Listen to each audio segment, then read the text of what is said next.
এগুলো কোনো বিতর্কের বিষয় ছিল না। তার ছেলে বড় চাকরি পাবে, কিন্তু চোর ডাকাত যদি হয় পূর্বপুরুষ, তাহলে সে চাকরি পাবে না। আর জেনারেল আজিজ তাহলে কি করে চাকরি পেলেন? এটা তো আজকে একটা বড় ধরনের প্রশ্ন জনগণের।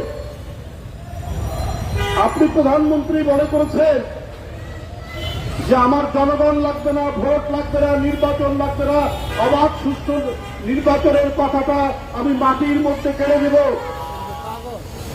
ওইটাকেই কবর দিব, আর জীবিত থাকবে এই সমস্ত লোকরা। এই আজিজ সাহেব বললেন স্বাধীনতার পর থেকে নাকি এত সুন্দর নির্বাচন আর কখনো হয়নি। অর্থাৎ যে নির্বাচন 2018 সালের নিশিরাতের নির্বাচন বলে, মিডনাইট নির্বাচন বলে, সেই নির্বাচনকে তকমা দিলেন যেটা নাকি নিশিরাতের নির্বাচন। তারপরের কাহিনী আমার ভাই বলেছে যে রূপকথার গল্প, আরব্য উপন্যাসের গল্প, পৃথিবীর তাবৎ গল্প কথা একত্রিত করলেও এদের কাহিনী শেষ হবে না। এরা প্রতিদিন আমরা যা দেখছি, প্রতিদিন আমরা যা শুনছি, এটার কোনো শেষ নেই। কারণ আপনি ওদেরকে প্রোটেকশন দিয়েছেন, ওরা আপনাকে প্রোটেকশন দিয়েছে।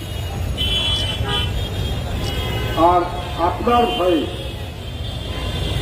আপনার নিপীড়নের ভয়ে প্রধানমন্ত্রী, আপনার গুমের ভয়ে, আপনার বিচার বহির্ভূত হত্যার ভয়ে, আপনার ক্রস ফায়ারের ভয়ে সাংবাদিক, গণমাধ্যমের কর্মী, রাজনৈতিক দল, এদের এই দুর্বৃত্তপনা, এদের লুণ্ঠন, এদের জনগণের উপর আক্রমণ, এটার ভিতরে কথা বলতে সাহস পায়নি। এমনকি একজন প্রখ্যাত সাংবাদিক তিনি বলেছেন আমরা অনেক কিছুই জানতাম, কিন্তু আমরা যদি ওর বিরুদ্ধে কোনো কথা প্রকাশ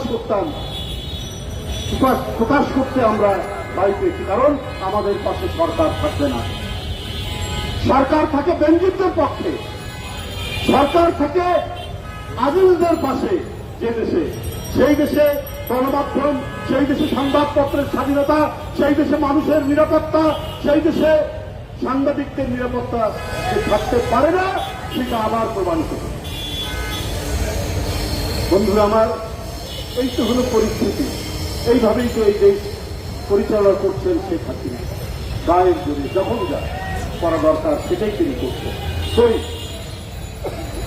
আপনার এত বড় একটি ঘূর্ণিঝড়, মানুষের ঘর উড়ে গেল, মানুষের চাল উড়ে গেল, সুন্দরবনের হরিণ ভেসে গেল, 1.5 লক্ষ বাড়িঘর আপনার ধ্বংস হয়ে গেল। আপনার কয়জন মন্ত্রী, আপনি সহ, তাদের উদ্ধারের জন্য, তাদেরকে পুনর্বাসনের জন্য কি করেছেন? এত দেশে নির্বাচন হয়, কই আপনাকে তো এত তড়িঘড়ি করে যেতে দেখিনি। আপনার এক মন্ত্রী বলেছেন বাংলাদেশ আর ভারতের সম্পর্ক স্বামী স্ত্রীর সম্পর্ক। এখন তো এটা প্রমাণ করলেন আপনি। জনগণ বলে আপনাকে দিয়ে নাকি মোদী সাহেবরা পাইলট প্রজেক্ট করায়, যেখানে কি করে চার্জশিট করতে হবে, কি করে জনগণকে দমন করতে হবে, কিভাবে বিরোধী দলকে মিথ্যা মামলা দিয়ে তাকে জেলে রাখতে হবে, সেইটাই নাকি অনুকরণ করেছেন মোদী সাহেব। একই রকম ব্যাপার। মোদী একবার বলেছেন যে গান্ধী ছবিটা নির্মাণের আগে কেউ গান্ধীকে চিনত না, অথচ 1930 সালে তিনি টাইমস পত্রিকায় ম্যান অব দ্য ইয়ার হয়েছে। গান্ধীর শান্তিবাদী আন্দোলন, উনি তো ভারতেরই নেতা, গোটা বিশ্বব্যাপী সমাদৃত। আর মোদী সাহেব বলেছেন যে ওই গান্ধী ছবি কিছুদিন আগে হয়েছে, 20-25 বছর আগে বা 30 বছর আগে, তো এটার আগে নাকি গান্ধীকে চিন্তা করে। এই যে মিথ্যাচার করা, বরেণ্য নেতাদেরকে ছোট করা, এটা তো শেখ হাসিনার কাছ থেকে মোদী সাহেবরা শিখেছেন। যেমন প্রখ্যাত মুক্তিযোদ্ধা, রণাঙ্গনের মুক্তিযোদ্ধা, স্বাধীনতার ঘোষক জিয়াউর রহমানকে বলেন পাকিস্তানের চোখ, পাকিস্তানের চক। এই শেখ হাসিনা বলেন, মোদীও এখান থেকে শেখ হাসিনার কাছ থেকে শিখেছেন। শেখ হাসিনার কাছ থেকে শিখে তিনিও তাই করছেন। ভারতের যারা বরেণ্য নেতা তাদেরকে ছোট করছেন, তাদেরকে অবমূল্যায়ন করছেন। যা শেখ হাসিনা পথ দেখিয়ে গেছে, সেই পথ দেখাচ্ছেন তিনি। বন্ধুরা আমার, আজকে তিনি যে একটা স্বৈরাচার ফ্যাসিজম তৈরি করেছেন, জনগণের সমস্ত অধিকার কেড়ে নিয়েছেন, মানুষ যে একটা রুদ্ধশ্বাস পরিস্থিতির মধ্যে দিন যাপন করছে, মানুষের সীমিত আয়ের মানুষরা প্রান্তিক অবস্থায় চলে গেছে, পিঠ দেওয়ালে থেকে গেছে। আপনার এক মাস আগে আলুর কেজি ছিল 30 টাকা, সেইটা 55 থেকে 60 টাকা। আপনার 4টা ডিমের দাম 55 টাকা, মহল্লার দোকানগুলোতে 60 টাকা।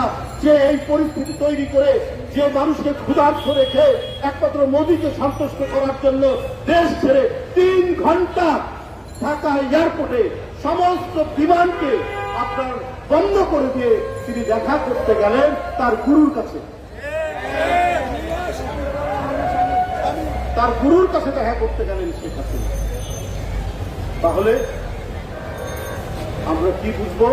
যে শেখ হাসিনা ধরেই নিয়েছেন অবাধ সুষ্ঠু নির্বাচন হলে তিনি ভোট পাবেন না। যদি প্রকৃত গণতন্ত্র ফিরে আসে তাহলে তার অবস্থা নড়বড়ে হয়ে যাবে। তাই তিনি মনে করেছেন যে আইন শৃঙ্খলা বাহিনীকে সাজাতে হবে আমার মতো করে, আর ভারতের সমর্থন থাকতে করে আমি টিকে থাকবো। এই কারণে আমাদের স্বাধীনতা, আমাদের সার্বভৌমত্ব সবকিছু তিনি বিসর্জন দিয়ে দুর্বল করে তিনি তাদের মোশাহিদি করছেন, তাদের কাছে নফুজানি হচ্ছে, তাদের কাছে মাথা নিচু করেছেন। গতকাল লালমনিরহাটে গুলি করে দিয়েছে, গুলিতে আহত হয় অনেকে। তার 5 দিন আগে আরেকটি বর্ডারে গুলি করে হত্যা করে বাংলাদেশিদেরকে। একটা প্রতিবাদ পররাষ্ট্রমন্ত্রী এত কথা বলেন, এত বাঁচাল পররাষ্ট্রমন্ত্রী কই? মেরুদণ্ডে জোর থাকলে একটা প্রতিবাদ করতে পারতেন ভারতের বিরুদ্ধে। একটা প্রতিবাদ করার তো মুরব্বী। আর বড় বড় কথা বলেন, নিজের দেশের লোক বাংলাদেশকে হত্যা করেন আর পূজা করেন দিয়ে। মোদী সাহেবের আপনাদের লজ্জা করা উচিত। বন্ধুরা, বাজেট দেন, দখলদার সরকারের বাজেট দিয়ে আমাদের কোনো কথা নেই, বক্তব্য নেই। কিন্তু কিছু তামাশা যে করেন, সেই তামাশার তো দু একটি কথা বলতে হবে। আওয়ামী লীগের নেতারা বলছেন বিশ্বের বর্তমান যে পরিস্থিতি, সেই পরিস্থিতি অনুযায়ী জিনিসপত্রের দাম বেড়েছে, বাজেট এইভাবে দিতে হয়েছে, উপায় না। বিশ্বের পরিস্থিতি কি ভাই? শ্রীলঙ্কায় মুদ্রাস্ফীতি হয়েছিল আপনার 69%, 69.6%। এই 1-1.5 বছরের মধ্যে 6.6% নিয়ে এসছে শ্রীলঙ্কা। আর আপনি শেখ হাসিনার এই সরকার, তার অর্থমন্ত্রী কি দিলেন? আপনার খাদ্য যদি কিনি, চাল, ডাল, তেল, লবণ কিনি, পেঁয়াজ, তাহলে সেখানে মুদ্রাস্ফীতি এখন 11% ছুঁই, আর ওভারঅল মুদ্রাস্ফীতি তো 10% ছুঁই। যদি শ্রীলঙ্কার মতো একটি দেশ 69% থেকে 6.5% আনতে পারে, আপনি পারেন না কেন? কারণ আপনার অর্থনৈতিক নীতি তো লুটেরাদের নীতি, টাকা পাচারের নীতি। এক হাতে লাউ ভোজা, অন্য হাতে কি? এক হাতে লাউ ভোজা, অন্য হাতে পাচার করে দাও। এই অন্য হাতে পাচার করতে গিয়ে আজকে বাংলাদেশের অর্থনীতি একবারে শূন্য গহ্বর মোকলা করে দেওয়া হয়েছে। বর্তমান বিশ্ব পরিস্থিতি এইরকম। শ্রীলঙ্কার প্রেসিডেন্টকে পালিয়ে যেতে হয়েছে। তারপরে তারা অত্যন্ত দক্ষ ব্যবস্থাপনায় যদি 6.5% পর্যায়ে চলে আসে। আপনি পারেন না, কারণ আপনি পারবেন না। আপনি, আপনার লোকেরা, আপনার মন্ত্রীর আত্মীয় স্বজন, আপনার মন্ত্রী এমপিদের আত্মীয় স্বজন, আপনার ব্যবসায়ী ঘনিষ্ঠ জনরা যত টাকা লুট করেছে, এই টাকা তো বাংলাদেশে নেই, পাচার করেছে। তাহলে 1,82,000 টাকা ঋণ খিলাপি হয় কি করে? ওই টাকা ঋণ খিলাপি না হলে তো আমাদের বাজেটের কোনো সমস্যা হতো না। কারণ এই ঋণ খিলাপিরা কিন্তু সাধারণ কৃষক নয়।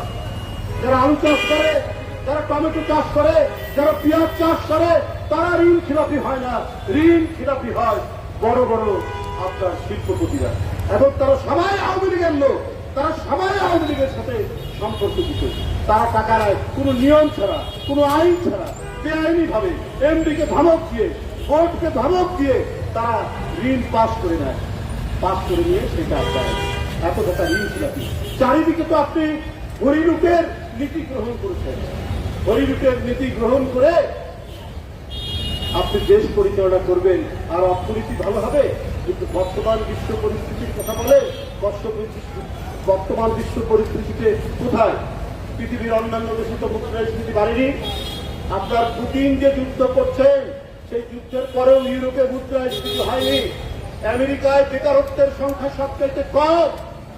সুতরাং আওয়ামী লীগের মন্ত্রীরা মিথ্যা বলেন, অসত্য বলেন এবং জোর করে ক্ষমতায় থাকেন বলে জনগণের কাছে জবাবদিহি করতে হয় না বলেই তারা অনর্গল মিথ্যা কথা বলে বিভ্রান্ত তৈরির চেষ্টা করেন। কিন্তু এই চেষ্টা যে সফল হয় না, জনগণ যে বিশ্বাস করে না, তারা মনে করে যাহা মিথ্যাবাদীরা